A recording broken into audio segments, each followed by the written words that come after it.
Hello, friends. Welcome to this very last minute episode of Andrea Lake 101, The Making of a Billionaire, entering my showgirl era. Oh, that's right. Today we are talking about the one, the only, the incomparable Miss Taylor Allison Swift, and how I, as a very recent Swiftie, have been influenced by Taylor. Wow. We're getting emotional right off the bat. This is a sort of crazy story that I am excited to share. We're going to make it through this together. I am emotional already, you guys. I am at my home in Sedona, Arizona, and I am recovering from the most wicked case of food poisoning. It almost is the sickest that I've ever been. It is the second sickest that I have ever been. I was crawl on the floor sick with food poisoning. It was fucking gross. It was too much. It was all of the no. 0 out of 10. Do not recommend. I am still so dizzy. Thankfully, my neighbors came and literally took care of me and have been taking Rico on hikes, but I am still recovering. So big shout out to Miss Sasha on our team, our new social media coordinator who is fucking killing it at the game, for very last minute putting together this episode. This episode is dropping on August 15th. By 4 o'clock Pacific time. It is August 15th at 10:22 Pacific time. So let's get to it. Why is it making me cry, even to say Taylor's name? Good question. You guys are just going to be in it with me today to express to you the dramatic impact that Taylor Swift has had on my life for the last year and a half. So let's take it back to about December of 2023. Just baby barely moved into the Sticker Junkie warehouse where I was living and washing my hair in a sink, not making that up, and working nonstop from the time that I woke up in the morning until the time that I fell asleep at night. For those of you that are tucking in and this is your first episode ever, I woke up very suddenly on 9/9/2023, $1.84 million in debt, and very quickly had to go in and rescue my companies. What is the very first thing that I said on September 9th of 2023? You are going to get up, you are going to pick yourself up at your fucking bootstraps, and you are just going to go rebuild every single one of the 14 companies you have ever started. You're going to do it 2 at a time, and you are going to shock and astonish yourself at what you can create in the next 7 years. And I literally drew out a 7-year plan for myself immediately upon finding out that my businesses were in true chaos. For those listeners watching on YouTube, I am so fucking out of it and tired and exhausted right now that I just realized the shawl that I'm wearing was inside out. That's corrected now. And not only were my businesses in tatters, in chaos, in true chaos, losing $1,562 a day, but I had to sell out my entire retirement portfolio, my entire savings, my entire trading portfolio. I was down to literally nothing, to the point that I had to take out huge loans and increase my debt just to be able to get my head above water and to have a functioning company again. When I moved into the warehouse, it was disgusting. It was a place that nobody would want to be. It was caked in a layer of dirt and grossness and disgustingness that I cannot even properly describe. Even when you see a video of what it looked like day one when I walked in there, it was worse. Everywhere that we turned, something was worse and bad and needed to be fixed, etc.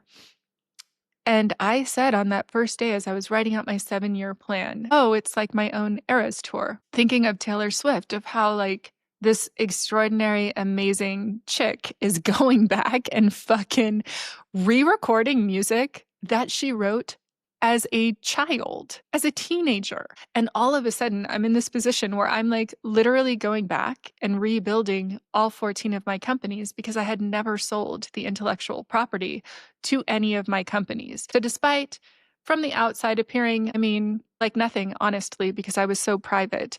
But for the people that knew me, appearing like this fucking badass baller who had done $442 million in revenue, who owned the exclusive sales rights on Minecraft, World of Warcraft, Call of Duty, The Walking Dead, who had started Sticker Junkie, Yoga Junkie, Delinquent Distribution, Zoco Inc., that was featured on Oprah, previously had been a contestant on The Apprentice, started Teacher and T-Shirt Junkie, and How to Build a T-Shirt Empire, and the Winston House in Venice Beach, and. The hits go on. Had 40% of the shelf space in Hot Topic at one point. Like, it's for the word t-shirts. It's just ridiculous. The highlight reel of my life and what I had accomplished in pop culture sort of oriented businesses. I started Mentor Mojo, and I can't even think of all of the names of all of the companies: Anti-Fragile Capital, Sedona Magic. It just goes on and on and on. Inconceivably, suddenly, I had nothing, nothing left, nothing to show for my life's work, ostensibly from the outside, in my bank account, on paper, nothing. And I remembered something that Esther Hicks says all of the time. You can lose all your money, but what you didn't lose is you. You are the person that is capable of creating what you have created. And to go recreate it, that's going to be easier, faster, bigger, better. You know all of the things. You've made all of the mistakes. You understand how to build an empire clearly because you have built an empire. So as I am sitting in the tatters of my no longer empire, thinking, how in the motherfuck am I going to fucking pay my bills like this month, today? How do I get through to the end of the week? Well, friends, I truly thought those days were behind me. I truly thought that I was on my fuck you Gen X money, that I had spun up this portfolio, that I was investing in. Because you guys, I literally wrote a system based on flip compounding returns that was doing mind-blowingly well. I wrote a trading system where I never sell at a loss. Most traders will tell you that is not a good idea. You will miss your opportunity cost. My belief is that is incorrect. And everybody's trading style works for them. Never selling at a loss works for me. And currently, I am at 72.6% profit for this calendar year in my portfolio since January 1st. When I say my system was working, my system was working. Had I been able to just continue trading for 1 or 2 more years and not had this disruption and not had to sell out my portfolio, you would not know who I am, because I would have maintained my privacy. I would have built even way more Legos than I already have built. I would be hiking every day with Rico, drinking marijuana tea, living my best, very private, very quiet life in Sedona. That was the plan. And suddenly, like in a flash, I have no money. What the fuck? And I'm like, okay, I'm going to go do my own Eras tour. I was not even familiar with Taylor Swift's music. Not really. She never played at the Winston House. And you guys, come on. I'm old. I was listening to like Iron and Wine and fucking chill ass, like vibey, folky sort of music. And just was not listening to current music really at all. Of course, I was aware of Taylor, and I really liked a couple of her songs that I had heard, but I really wasn't aware of her music too much, or any modern artist's music. I sort of was just stuck in the genres that I had been listening to, which is ridiculous how sort of not with it I was on pop culture, sort of the music scene, because I started the fucking Winston House. Except for, remember, folks, that wasn't me that did any of the music stuff. That was like Corey and Sam and Alejandro. I just was along for the ride on the part of it turning into a music house. I didn't do any of that. And then I retired to Sedona and just continued to listen basically to the same set list for the 7 years that I lived here. And I would find new stuff, but Taylor Swift just wasn't part of my little Spotify algorithm. So I'm telling my friends jokingly, like, oh yeah, it's like my own Eras tour. Like, it was bizarre to me how relatable it was that this woman was going back and re-recording all of her music from the time she was a kid. And I was like, that's just so strange, because I'm going back and restarting all of these companies from when I was a kid. From when I was 16 years old, I started anti-establishment clothing when I was 22. I started Sticker Junkie when I was 23. I am 51. I started Delinquent Distribution either when I also was 23 or when I was 24. The teacher course with T-shirt Junkie, I started in 2014. Toromojo, I started at 2014. So as I'm going back through the whole catalog of the companies that I've started across the course of my lifetime, I had never sold the intellectual property or the rights on any of these companies. So as I'm like rebuilding them step by step by step and sort of clawing and scratching my way back up, I'm hearing sort of peripherally about Taylor rebuilding her whole catalog and having success after success after success after success, and talking about the rights of artists, which is something that I am obviously super passionate about. That is why we license artwork from actual artists and employ actual artists on our staff. I know that a lot of other companies are transitioning all of their proofs and their artwork corrections over to AI right now. And while I think AI is a great, super powerful tool, I rely on people, on human beings to build my business. We do not outsource our customer service to AI. We do not outsource our artwork to AI. That is just simply not how we use AI at all. We rely on human beings in our companies, and that is just a core tenet of who I am. And as we're rolling out the Sticker Towers program, which we just rolled out at San Diego Pride and have sent over to some of our biggest clients with all of these independent artists who are super talented artists coming up with stickers, a lot of our competitors are digging in and just generating tons and tons of artwork on AI and no longer paying artists. And I think that's fucking bullshit. And when I'm licensing artwork from artists, it is non-exclusive. I do not own their artwork. And as a matter of fact, we are jumping through all of the legal loopholes to copyright the artwork for the artists in their name so that they own all of their own artwork and it's copyrighted for them. So everything that we're doing is so in line with artists owning their own artwork. One of the people that works for me, David, who is an incredibly talented artist. David came to me one day and sort of sheepishly and said, like, hey, is it okay if the artwork that I have produced for Sticker Junkie, like all of the different promo mailers he's done, the super cute, like the tariffs are coming, and all of our Pride collection, which is so cute, our summer collection is so cute, everything that he's done for us is super fantastic. He's like, is it okay if I put that in my personal portfolio? Like, I won't sell it anywhere, but is it okay if I say that I did that? And I was like, well, of course. I'm like, that's not even a question. Of course, you can claim the artwork that you actually created, as long as it's not for one of our corporate clients, because they might not be okay with it. And we have different indemnifications with different companies that we work for. But for stuff that you create for Sticker Junkie, of course. And for stuff that you create for the Sticker Towers program, yes, obviously. Yes, please. Yes, please share that widely. You are so fucking talented. And I want the world to see how talented you are.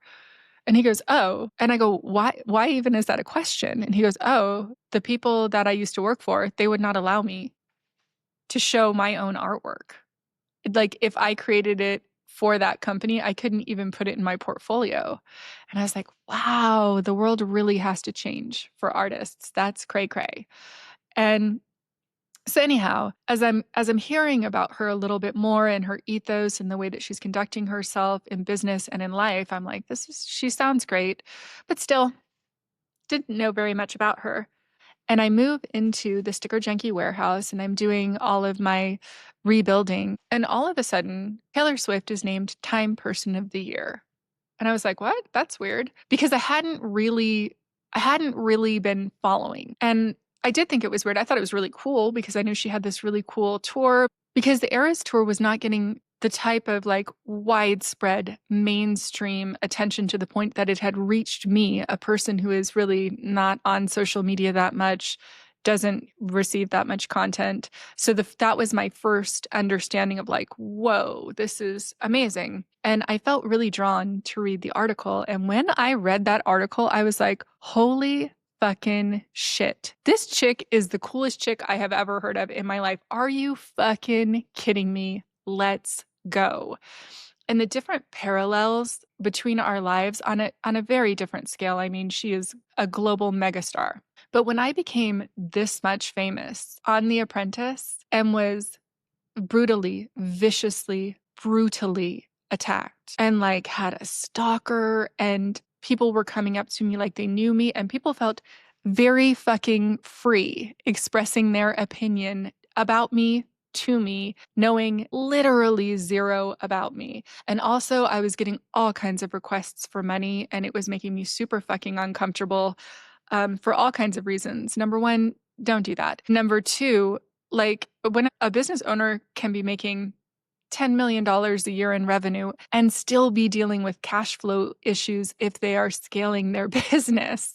So the whole thing was just so fucking uncomfortable to me, and just being famous was uncomfortable to me. And the fact that I was edited as a villain, the fact that I almost was exposed as like having poisoned people's food on The Apprentice, which I absolutely did not do, and that people had this very, very strong vitriolic emotional reaction to me, positive or negative, people that I didn't know. I heard Tom Holland say recently in an interview about negative comments and stuff on social media, like, if you have a problem with me, just text me and we'll sort it out with each other.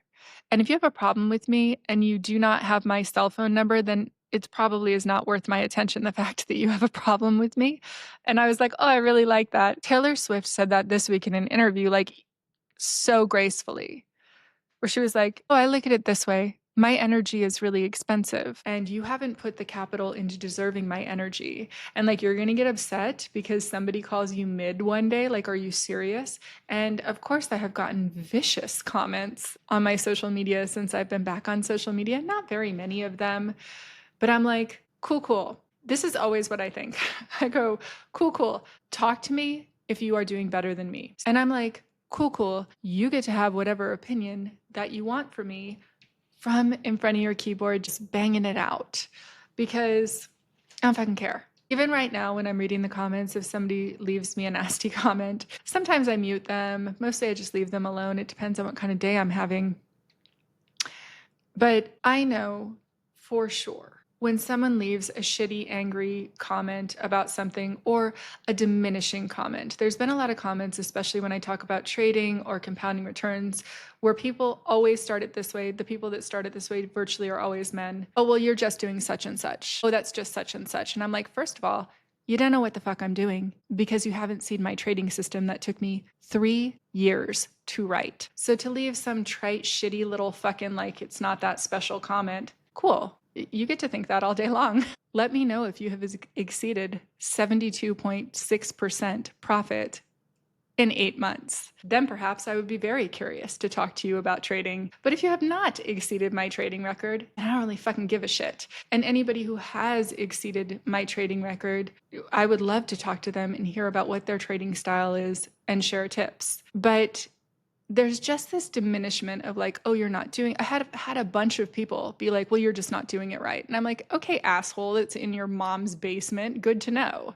And very soon I will actually be out of the phase where I'm actually even reading comments, because I will just literally not have time. I just always promised myself that until I get to a certain number of subscribers, I personally will read and comment basically for as long as I can.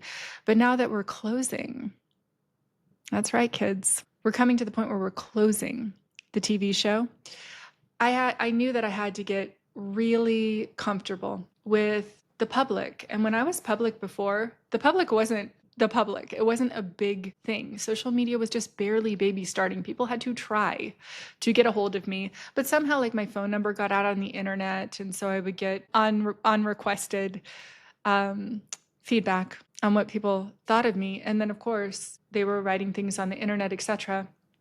And people were commentating on it in like articles and blogs and different things. It was disconcerting, to say the least. And so when Taylor shared in that Time magazine article how she retreated for a year and went and lived in London and just basically stayed inside of her house and hid from the world. And I have been a villain on a very popular reality TV show that had millions and millions of viewers. And even still, my experience of that was infinitesimal compared to a mega fucking global phenomenon pop star that everybody knows who she is. And all of a sudden, people are saying things about her that are untrue. Not even all of a sudden, it is just simply inevitable that if you reach that level of fame, there's going to be a cadre of people who are just assholes and who are just liars and who just say things that are untrue. That's just going to happen. Or even are saying things from their own perspective. And two people just have an incredibly different perspective on what happened. Regardless, she was viciously attacked. I remember how viciously she was attacked, and I didn't even listen to her music, and I remember that happening. And when she came out with the Reputation album, of course I remember that. And of course that I liked the bangers that were on there that I heard. But again, I just never really fell into her music, but I was like, that's so fucking brilliant. I remember when it came out, I was like, that's brilliant. And I remember when she was re-recording her album so that she would own her own masters, I was like, that's brilliant. But after reading the Time magazine article where she did talk again about energy and saying like trash takes itself out every time, you do not need to expend your energy defending yourself against false allegations, you do not need to go full court press. But then at the same time, the level of vulnerability and honesty and transparency that she had, talking about how she herself retreated for a year and how she was letting it seep in and affect her mental health or her view of the world or however it is that she would put that, and sort of was retreating into herself and into this very confined world that she was holding for herself. I was like, man, fucking hard relate. Hard relate. I moved to a mountain in the middle of New Mexico by myself. My house was beautiful. It also looked like the start of every horror movie that you have ever seen. My driveway was like 3/4 of a mile long. I had 5 dogs. I was on 20 acres. Like it just, it was very withdrawn from the world. And I wanted to hide from the world. And I, in fact, did hide from the world for a long time. Then I came and sort of peeked my head back out, and I was getting my feet back under me, and I got the sales rights on Minecraft, and I started the Winston House, and I was reintegrating into society. And then just a bunch of shit happened at once. Our CTO was murdered in Mentor Mojo. I had put a ton of money into that company. The Winston House was kind of going in a different direction. And I came home and there were like hundreds, like 900 to 1,000 people in my house. And I was like, I do not want to do this. This is cray cray. And I lost the sales rights on Minecraft because Microsoft bought Mojang, and that relationship just naturally came to an end that I had with Jinx. And I was sort of refiguring out my next steps. And as I was figuring out my next steps, that's when the CTO was murdered, because my next step was going to be to launch this big tech platform called Mentor Mojo with my business partners, Travis effin Stefan, and Mr. Dan Caldwell, Dan Punk Ass Caldwell from Tap Out. That it just all went away when we lost our CTO. And all of a sudden, I'm like feeling very destabilized. And then I dated a con artist, an actual, real con artist. Age, not his age, where he went to school, not where he went to school. The company he said he owned, founded, the multiple ventures he said he owned, founded, he did not own, start, or found. And that shook my reality to its core.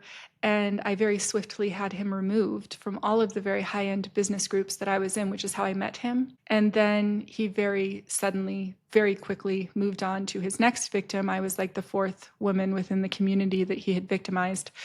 And when he moved on to the next person, that person was also a very wealthy person who made him the CEO of a very large company, despite the fact that he had no credentials for that, or whatever credentials he said were untrue. And all of my business communities let him right back in. And I was like, yo, that guy's a literal, actual con artist, a literal, actual con artist. And so now we're getting to something very juicy, which is why my book is called You're Gonna Think I'm a Pathological Liar. I wasn't planning on sharing this today, but you are getting all the tea from very sick Andrea. In high-end business community, I promise I'm getting back to Taylor Swift. In highest-end business communities, like I am in, of course, con artists try and get in them. It is inevitable. And it is a very luxurious, very easygoing way for a grifter to make a lot of money. Because if you do, quote, fake it till you make it, and in the case of like literal, actual, like liars, like con artists whose just whole background is fake, it's a great place to be. Because if you lie for long enough, especially in like a space where there's a lot of venture capital, where people are throwing money into a lot of different things, and you become friends with those people, then it's very likely that you could get some venture capital, and then you have an actual resume, so you don't have to lie anymore. So interestingly, I have met several people who they would say, oh, I exaggerate my resume, but now I fucking look up everyone. I have met so many people that are so fucking full of shit and they sound so legit. And so now I background check anyone that's coming close into my life, obvi. But back then I just believed this person because he came to me through very reputable ways. At the same time, there was another female con artist in the same community. And the person that I incredibly briefly dated, but it felt like dog years, met the other female con artist. Those two met each other. They did not date each other, but they met each other and knew each other. And they both started spreading rumors throughout my community. The woman particularly spread a rumor within my community. All of my best, most biggest communities, the ones that I love the most, that I in fact had never owned the sales rights on Minecraft. And I was like, okay, cool. I don't know if you think that G-Wagon bought itself, but it didn't. Thank you to all the Steve heads, creeper heads. Thank you to all of the t-shirts. Thank you to all of the swords. Thank you to all of the Minecraft backpacks, shoes, sheets, every little thing that funded the starting of the Winston House, the starting of Mentor Mojo, the reboot of Sticker Junkie, my trading portfolio. Every single thing I had was because of Blizzard Gaming, StickerJunkie.com, Minecraft, and The Walking Dead, all of the different licensing properties that I had. So one of my best friends came to me and had been dating the female con artist and said, oh, she said you never even owned the sales rights on that. And I was like, interesting. How do you think that I'm living this life? So anyway, it was just like this hilarious thing. But what I found out and was confirmed through some of my very, very, very, very closest friends was that a very lot of people in my very favorite business communities indeed did think that I was a pathological liar. And my only response to that would be, yeah, I could see where you would think that. I've done a lot of shit. And it sounds crazy that one person has done that much stuff. And I already had decided to call my book, You're Gonna Think I'm a Pathological Liar, before I realized even at all whatsoever that that is the exact same thing that Taylor did with Reputation, where she's like, oh, you're gonna call me a snake, you're gonna say I'm this, you're gonna say I'm that. I am gonna own that to its fullest. Because I'm like, who the fuck would believe that I was a professional fire dancer? My biggest show was with Jane's Addiction, one of my very fucking favorite bands, by the way. I also started 14 companies, but it's not even 14, it's 18. I just can't remember 18 names at once. I always say 14, so if somebody says, what were they? I can pop out 14 different company names. That I was mentored by the world's best traders, that I am one of the best traders in the world myself, that I wrote a quantitative mathematics trading system over the course of 3 years, that I even fucking know how to do that. But that simultaneously, I am out of money. That's weird. That doesn't sound right. That sounds fucking sane. You would have to know my whole entire life story to believe that that is true. That Justin Bieber played in my living room, that the biggest competitor in my space, all of a sudden, for nobody was asking, came out super hyper political all over their corporate social media. That is like a goddamn dream come true. Yes, please do that again. Say more, say something else. Keep talking, brah. Like, what even is my life? And that I was a contestant on The Apprentice. And then The Apprentice, a show that I thought would never come back on the air, ever. We never thought it would go to the streaming platforms, ever. Is now back on the streaming platforms on Amazon Prime, season 5 of The Apprentice, with Andrea Lake, villain of season 5. My life sounds so fucking made up. It literally sounds like I am fucking making this up as I go along. Say something else.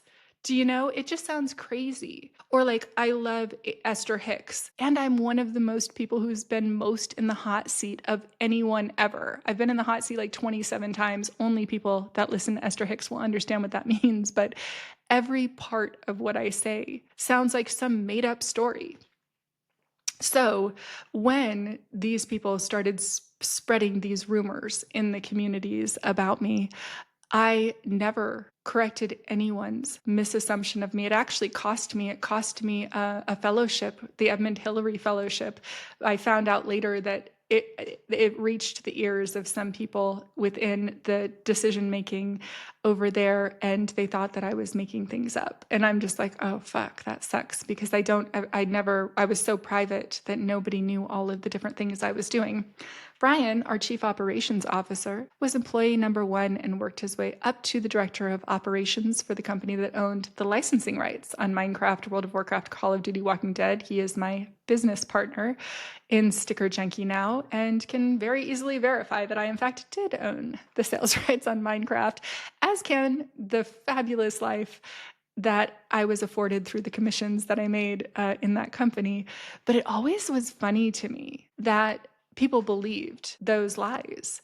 And it was so fucking rad in a way, because then I was existing in all of, and I mean all of the communities, YPO, Summit, EO, any community you can think of that I have ever spoken about.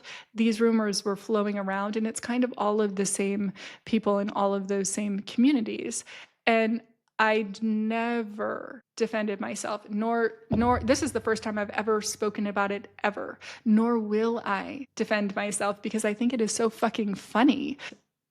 On top of thinking that it's funny, when I did lose everything in 2008 in the economic crash, I actually think I lost it in 2010 because I was able to sustain it for a while, I realized that I actually was really trying to prove something by building wealth, by building an empire, by proving my worthiness, because I had been told my whole life that I was not worthy by the kids that bullied me in junior high school, by society in general, as a Gen X woman, that I was just lucky, that I wasn't really that special. Who does she think she is? That was just a pervasive, constant societal thing that was coming towards me as a woman my whole life, and comes towards lots of people. And it enabled me, these rumors that I was a pathological liar enabled me to see what people really were like. The rumors basically were just like that I exaggerate everything and that I haven't done all of the things that I said that I've done.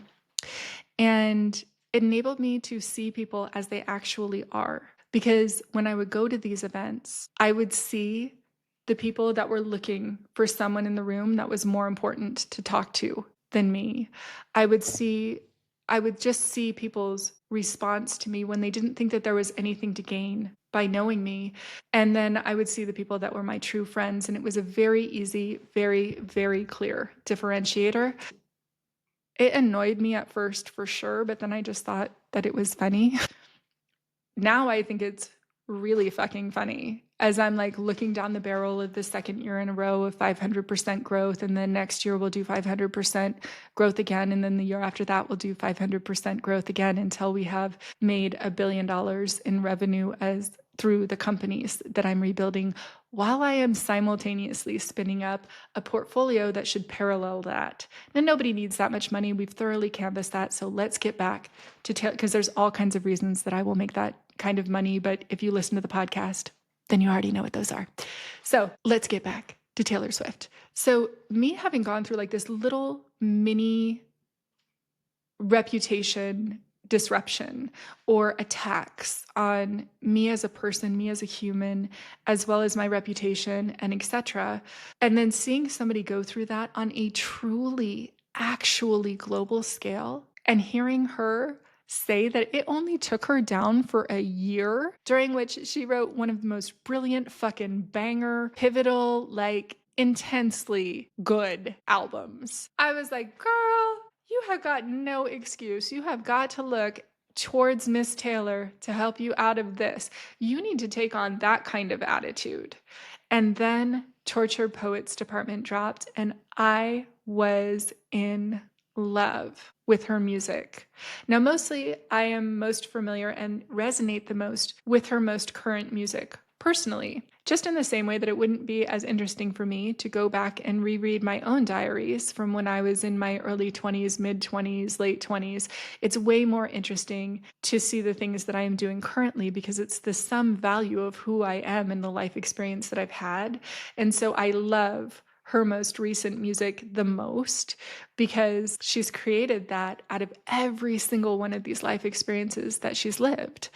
And so as I was living in this sad, shitty warehouse that we were just renovating to make it habitable, bringing the life back into the place, I was more inspired by Taylor Swift than I can possibly say. And I started to pay a lot of attention to her Eras tour. Sadly, I did not go to the Eras tour. I was so insanely busy and insanely broke as I was rebuilding my empire. And I wish I would have made it a priority.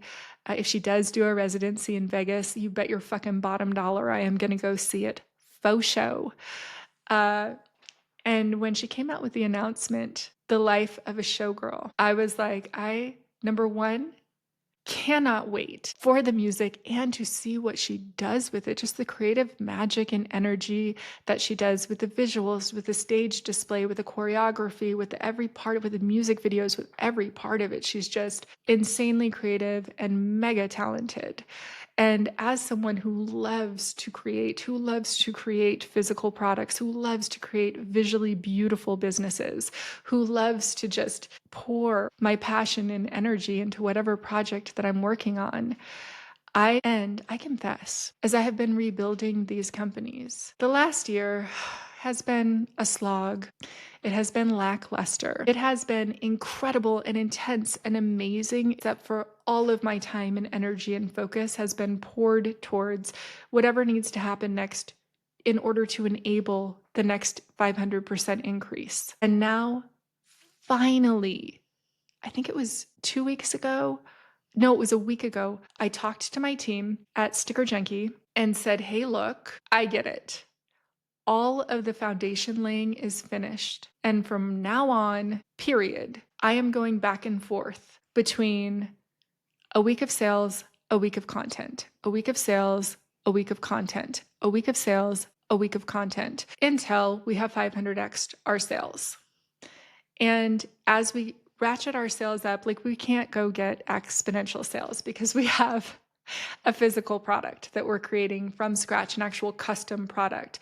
You can exponentially grow your sales and hit a viral growth of sales when somebody else is producing your product and will reliably deliver it to you on time. But when you are the one that is manufacturing the product from scratch, you do actually have to manage your growth. And for us, we've realized that we can do that in 500% increments. That requires me to become a showgirl. And I never would have put it that way, but that really does require me to finish the physical transformation, which I'm like halfway through, and then I sort of plateaued at, to finish just the bright and shiny part of it, the content part, the telling my story publicly part, the being on camera all of the time part, the being more open with my audience, being more connected with my audience. And I know right now, there's not a lot of us watching, and you guys, the listeners out there, I can't tell you how appreciative I am for you and how much I feel like we're just really in this together. Because if nobody was watching, there would be no show. And so I'm so excited to see what's next. And when Taylor came out and said Life of a Showgirl was the next album, and the way that she debuted it, I still haven't watched the New Heights podcast. I'm actually going to watch it tonight. I've been so sick. Like you guys, I was laying on the bathroom floor. I slept on the bathroom floor.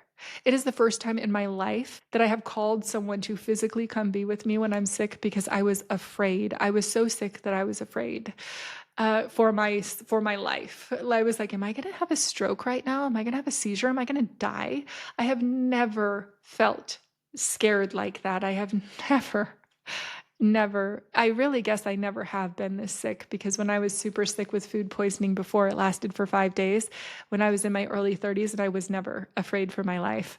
But I saw clips of it and I was like, oh, right. I never have to think or care about what anyone thinks about me. And the truth of the matter is that I do know that really when I cross even like 10,000 subscribers, I won't have time to read or to respond to all of the comments. As it is right now, I am the CEO, CFO, CMO, head of sales for Sticker Junkie. We also have re rolled out delinquent distribution. I also am writing a course on how to trade on a system of flip compounding returns. That means I also am currently, right now, as we speak, in the process of getting my Series 65 test so that I can be a certified financial planner. After that, I have to take my first introductory securities exam, and then I will take my Series 7 so that I am licensed to actually trade for other people so that I can open a brokerage. I don't know if I will trade for other people. Most likely I will just trade my own private portfolio because I like keeping it private. But I have had people fucking trying to shove cash into my hands to trade for them. People who have actually seen my trading system and understand how it works. People who are my friends. So a girl's busy. I'm busy right now. And I finally have come to the point where I'm like, okay, cool. I've kind of been fucking around with like, oh, maybe I'll just do a little bit of this. And this is okay if I do this over here. Taylor's new album has inspired me as much as that article in Time magazine and watching her journey on the Eras tour has of like, just go fucking do it. When I heard her say, oh, yeah, I would perform 3 or 4 nights a week in Europe, and then I would fly to Sweden and record for 3 days, and then fly back and record for 4 days. And I previously heard her trainer say, like, she never misses a workout, and her workouts are so fucking intense. The average person would die if they were doing her workouts. I'm like, I believe that. How the fuck is she dancing on stage for 3.5 hours? I used to be a professional fire dancer. I know how demanding it would be just to dance for 3 hours, just to dance for 3.5 hours, but to be singing in a way that is like perfection while you are dancing for 3.5 hours. You guys, try at home to dance for a half hour and sing on key. And then think about the fact that the whole thing is insanely choreographed. So you have to remember all of your choreography, all of your lyrics, all of your that's insane. When I heard that Travis said like, oh, that's like a heroic athleticism, I'm like, yeah. Yes, it is. While in my mind, I believe I sound like Chapel Roan when I sing, I in fact do not. And so I can't even imagine adding in that extra component of like how much you have to control your breathing while dancing in a spectacular manner for that long. It's mind bending. As someone who grew up in dance and gymnastics for most of my life, I'm just like, what the fuck? That's like impossible.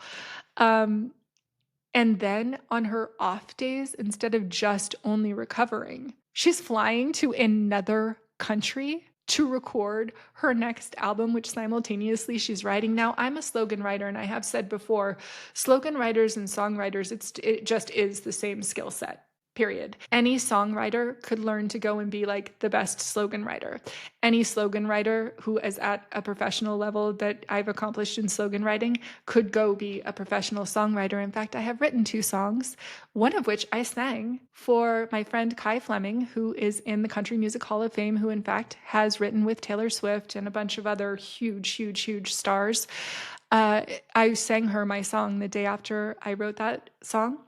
And she was like, oh my God, Andrea, that's actually really good. That actually would work. That actually could be used in a song. And I'm like, I know, I'm a slogan writer. I've sold like hundreds of millions of dollars in slogans. So I know that I'm really good at writing something catchy that people will like. And so I do understand in that process how probably with the songwriting itself, I know that she like keeps little notes of lines she'd like to use and compiles them. And I can see where a song really can come together in like 20, 30, 40 minutes, the actual writing part, and then be modified over the course of like a couple of several days. But it really, that part of the process can go faster than it seems like it would be able to, in the same way that I have sat down for like a few hours and conceived of hundreds of different slogans that made millions of dollars in t-shirt revenue, I would imagine that a lot of the songwriting could potentially be done in the same way. Although then you still have writers like Leonard Cohen, where it takes years to write a song and his songs are brilliant. But I understand that the songwriting part can actually be fast of the lyrics. But then, like, actually getting it right, putting together the whole melody, putting together all of the musical accompaniment, then digitizing it, producing it, getting it to sound exactly perfect, and putting out all of the artwork, all of the photo shoots. I'm like, when the fuck did you have time to go do all of those photo shoots too? And now that I'm entering the part that's really just truly fun, that's really just like us conceiving of all of the marketing, rolling out and executing the marketing, building beautiful things like we did with the Sticker Junkie booth at Pride, building beautiful offices out because we're about to re-domicile our office space, putting together insanely cool social media campaigns, and really not just doing it, but doing it in a way that is excellent and that is extraordinary and that hits my own personal standards. I am looking to Taylor and I am receiving all of the inspiration. So watch for the transformation to be complete over the course of the next few months. I've put some very hard parameters around myself until just before Thanksgiving. And then I'm going to sort of enjoy my holidays, but I'm really looking forward to seeing what I can create in the next sprint because I've realized that it's time for me to transition away from like, I will just work all day, every day, no matter what, and transition over into what I'm calling HIT training of business, to where I am just making sure that I hit a flow pace of hard execution every single day of my work days for 6.5 hours a day minimum. And then I still will have, 4 to 6 hours of other stuff that just doesn't require that kind of focus. But my goal is to outsource everything else and delegate everything else that I'm working on within my companies and just focus on the execution of all of the flow, creative, magic state of starting a business. And that would be the design, the marketing, the messaging, the content that's being released. So I can't wait to share with you the next part, but I wanted to really, really deeply share my love for Taylor Swift and for how much she has inspired me as an artist. And I told Sasha, like, look, this is going to be a really short one. I am still really dizzy right now from the food poisoning. I am not yet well. One of the things that has worked against me my whole life, I know we're going down a little segue here, but one of the things that has worked against me for a lot of my life is that I am an incredibly stoic person. And so people cannot tell when I am really ill, like, because I'm always just like, I'm in pain. If I say like, wow, I am really in pain, that means that I am at my own 8, 9, 10 level of pain. I am at my maximum level of pain, but I do not sound like I am in pain because I don't make a big dramatic show of it. So when I say that this is like one of the sickest I have ever been in my life, I truly mean it. And when I say I'm not quite better yet, I truly mean that also, even though I'm sure it sounds like I've been coherent. I can't wait to go drink a whole lot more water and lay down. I hope that you guys are banging it out. I hope that you're having an amazing, amazing week. And join me next week for an update of Sticker Wars. You grab your wine, grab your popcorn, and I will bring all of the tea on the next episode of Andrea Lake 101, The Making of a Billionaire.